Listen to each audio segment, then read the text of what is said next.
Alors, on va commencer par le premier sujet. Avec vous, Sékou Jamal Pendessa, j'imagine que vous venez tout droit de là-bas. On parle de dialogue social. Le tout nouveau ministre de la fonction publique, Faya François Bourouno, est donc allé en visite de courtoisie dans les locaux de la Confédération nationale des travailleurs de Guinée. En résumé, ce qu'on a pu capter, il promet une collaboration franche avec le mouvement syndical guinéen. Évidemment, comme vous le savez, il a été nommé pendant qu'il y avait déjà cette crise. Il a trouvé une plateforme revendicative sur place. La rencontre que le Premier ministre a eue avec le mouvement syndical guinéen a connu à l'époque la présence du nouveau ministre qui n'avait même pas pris fonction parce que Baouri avait insisté à ce qu'il soit là pour qu'il prenne connaissance du mémorandum du syndicat qui prend en compte la situation des médias. Donc il était là, il a suivi les débats à l'époque. C'est la semaine qui a suivi maintenant qu'il a été installé dans ses fonctions.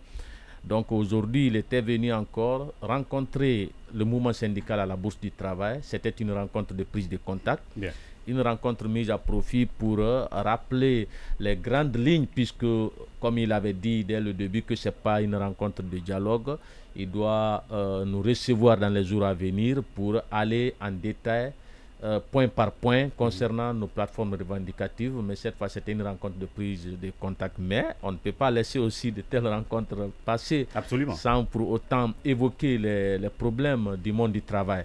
Donc, tout a été résumé dans un discours lu par le camarade Aziz qui a parlé au nom du mouvement syndical guinéen parce qu'Amadou Diallo est en déplacement actuellement. Donc, en réponse, c'est là où vous avez vu maintenant cette promesse d'avoir une collaboration franche avec le mouvement syndical guinéen.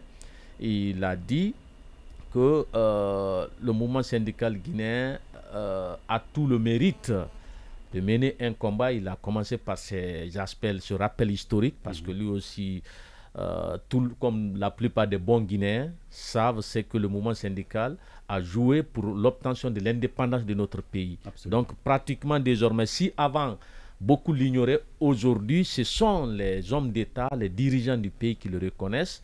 Je prends l'exemple sur mon procès. Le procureur a suffisamment pris du temps pour le rappeler à la cour d'appel.